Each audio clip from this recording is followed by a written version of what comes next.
কল্পনা করুন চোখের সামনে দিয়ে একটি সাপ মুহূর্তেই চলে গেল, কখনো মাটির ওপর, কখনো গাছে, আবার কখনো পানির ভেতর।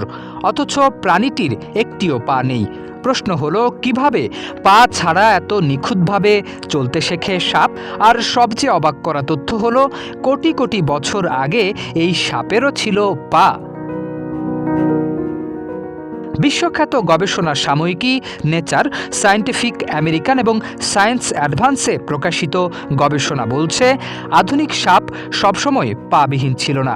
বিজ্ঞানীরা আর্জেন্টিনায় আবিষ্কার করেছেন প্রায় 10 কোটি বছর আগের এক প্রাচীন সাপের জীবাশ্ম, নাজাস রিওনেগ্রিনা। বিস্ময়করভাবে সেই জীবাশ্মে স্পষ্ট দেখা গেছে ছোট দুটি পেছনের পা।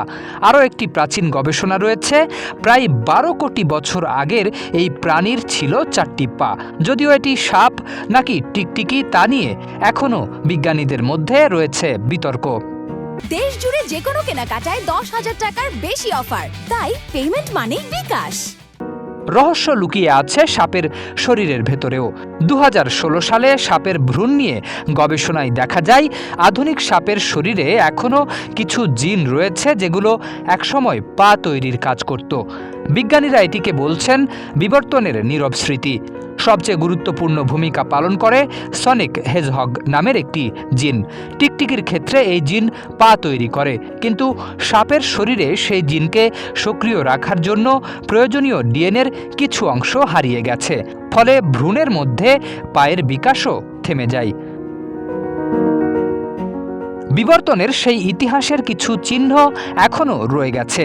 বিশালদেহী অজগরের লেজের কাছে ছোট ছোট স্পার্স নামে শক্ত অংশ দেখা যায়। বিজ্ঞানীরা মনে করেন এগুলো একসময়কার পেছনের পায়ের অবশিষ্টাংশ। অর্থাৎ কোটি বছরের বিবর্তনেও পূর্বপুরুষের স্মৃতি পুরোপুরি মুছে যায়নি। কিন্তু প্রশ্ন হলো, পা থাকলে তো চলাচল আরও সহজ হওয়ার কথা। তাহলে সাপ কেন হারালো তার পা? বিজ্ঞানীদের ধারণা, প্রাচীন সাপের পূর্বপুরুষরা মাটির নিচের গর্ত, সংকীর্ণ ফাটল আর ঘন উদ্ভিদের নিচে বসবাস শুরু করেছিল। সেই পরিবেশে লম্বা শরীর ছিল সুবিধাজনক, কিন্তু পা হয়ে উঠেছিল বাধা। তাই লাখো বছরের বিবর্তনে ধীরে ধীরে ছোট হতে হতে একসময় সম্পূর্ণ অদৃশ্য হয়ে যায় সাপের পা। তাহলে এখন পা ছাড়া চলে কিভাবে?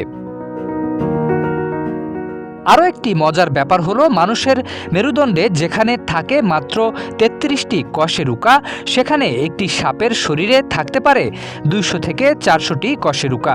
প্রতিটি কশেরুকা শক্তিশালী পেশির মাধ্যমে যুক্ত থাকে। ফলে পুরো শরীরই যেন একটি জীবন্ত ইঞ্জিনে পরিণত হয়। এর সঙ্গে যুক্ত হয় পেটের নিচের চওড়া আঁশ।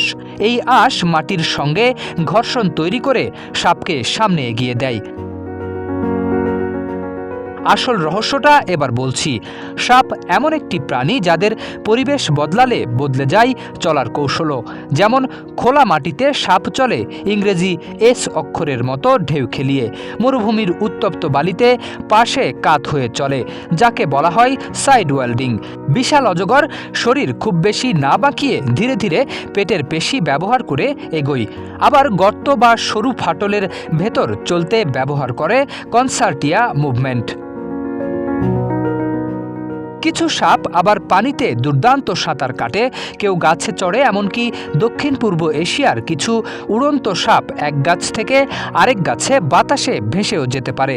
অর্থাৎ পা হারানো সাপের জন্য কোনো দুর্বলতা নয়, বরং বিবর্তন তাকে এমন এক শরীর দিয়েছে যার সাহায্যে পৃথিবীর প্রায় সব পরিবেশেই টিকে থাকতে পারে সে।